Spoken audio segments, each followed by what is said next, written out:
Tokoh masyarakat Mardiana Dedana, 65 tahun, salah satu warga Kabupaten Barito Timur, pemerhati lingkungan hidup yang juga aktivis perempuan Dayak, soroti aktivitas perusahaan tambang batubara milik PT Sentosa Laju Sejahtera atau SLS yang berdekatan dengan jalan umum berjarak kurang lebih 18 meter. Kita berada di Wanita yang sering menghadiri pertemuan tentang adat dan lingkungan tingkat nasional dan internasional ini pun melihat langsung datang ke lokasi aktivitas tambang. Mardiana merasa sangat pedih melihat keadaan tersebut, karena menurutnya sebagai perempuan adat Dayak, merasa kecewa atas perhatian pemerintah dari tingkat provinsi sampai tingkat kabupaten dan tingkat desa, yang berkaitan dengan kerusakan lingkungan maupun dampak dari kegiatan tambang yang masuk di dalam Kecamatan Dusun Timur di wilayah Desa Dorong tersebut. Di lokasi aktivitas tambang Kamis 20 Juni 2024, Mardiana mengatakan seharusnya kepala desa dan perangkat-perangkat yang terkait di dalam pemerintah Kabupaten Barito Timur serta perangkat-perangkat adat dan seharusnya mereka, perusahaan, sebelum melakukan kegiatan ini walaupun katanya sudah potong kerbau dan sebagainya, sebelumnya melakukan pembukaan itu mereka harus punya perjanjian tertulis. Menurutnya jika perjanjian terpampang dan ada pelanggaran-pelanggaran di dalam undang-undang serta peraturan itu dimasukkan dalam perjanjian-perjanjian dengan desa maupun pemerintah supaya perusahaan bisa bertanggung jawab jika terjadi pelanggaran seperti halnya aktivitas dekat jalan. Mardiana mempertanyakan seandainya tanah ini longsor, jalannya pasti akan rusak dan akan ikut tergerus masuk ke dalam lubang tambang. Karena ini terlalu mepet dengan jalan raya. Siapa tahu ada anak-anak yang lewat pengen melihat keadaan dan mendengar suara-suara alat berat ini sangat membuat daya tarik bagi anak-anak. Ini pun tidak dijaga jika terjadi jatuhnya anak-anak ke dalam lubang seperti ini. Siapa yang bertanggung jawab? Saat mencoba dikonfirmasi ke Kepala Dinas Lingkungan Hidup Barito Timur, Michelle, pada Kamis 20 Juni, ia tidak berada di kantor. Kemudian dicoba via WhatsApp mengatakan sedang ada rapat anggaran. Saat mencoba konfirmasi lagi pada Jumat 21 Juni ke kantor Dinas Lingkungan Hidup, Kepala Dinas berada di kantor namun tidak bisa ditemui karena sibuk, kata stafnya.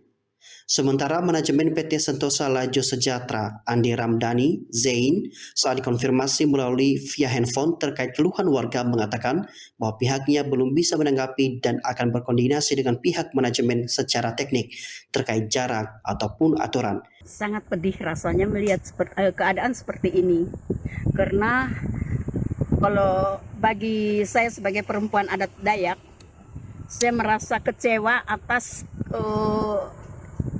perhatian pemerintah dari tingkat provinsi sampai tingkat kabupaten, tingkat desa yang berkaitan dengan kerusakan lingkungan maupun dampak dari kegiatan tambang yang masuk di dalam ibu kota kabupaten, Kecamatan Dusun Timur, masuk di wilayah Desa Dorong. Ini seharusnya kepala desa dan perangkat-perangkat yang terkait di dalam pemerintahan Kabupaten Barito Timur serta perangkat-perangkat adat, seharusnya mereka sebelum melakukan kegiatan ini, walaupun katanya sudah potong kerbau dan sebagainya, sebelum potong kerbau, sebelum melakukan pembukaan itu mereka harus punya perjanjian tertulis pada saat pembukaan, baru bisa dibuka jika dengan desa maupun pemerintah, supaya mereka bertanggung jawab jika terjadi pelanggaran yang seperti ini. Ini kan dekat jalan.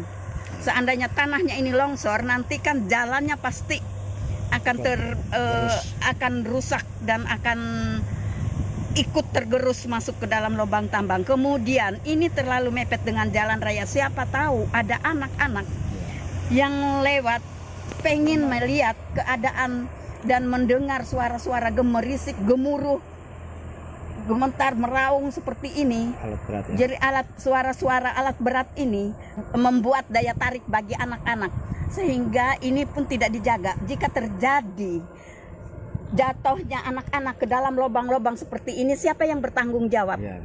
Tahu beberapa tahun yang lalu ada anak yang tertimbun dari galian C itu, menyebab sampai terjadinya menghilangkan nyawa seorang anak. Di desa ini juga ya? Di desa ini juga. Ini yang kita takutkan, terulang kembali peristiwa itu. Jadi hanya bersifat sesaat. Iya. Kalau sudah habis segala-galanya hak masyarakat itu dijual ke tambang, lepas ke perusahaan tambang maupun sawit, ini apa yang akan terjadi ke depan? Ini bukannya menciptakan lapangan kerja, malah menciptakan malapetaka dan bencana ke depan. Jangan salahkan masyarakat. Jika masyarakat berontak, jika masyarakat demo, protes dan sebagainya, jangan salahkan masyarakat.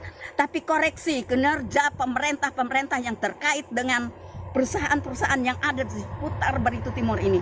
Banyak sudah keluhan-keluhan masyarakat dari gunung sampai ke bawah ini, sampai ke Bahkan masuk dalam ke kota ini. ibu kota kabupaten. Tidak ada sama sekali tanggapan. Oke. Saya tidak tahu. Terima kasih. Sepanjang Harapan saya pemerintah daerah dan masyarakat mengundang masyarakat untuk bertemu masyarakat seputaran tambang, masyarakat yang merasa terdampak oleh tambang-tambang yang di seputaran Barito Timur ini. Besok harus diundang dan diturunkan masyarakat yang bermasalah dengan tambang, entah itu perampasan tanah, entah itu kerusakan lingkungan. Harapan saya pemerintah daerah harus proaktif dalam mendampingi masyarakat. Dari Kabupaten Barito Timur, Kalimantan Tengah, Ahmad Farizali, Haji Suryansa melaporkan.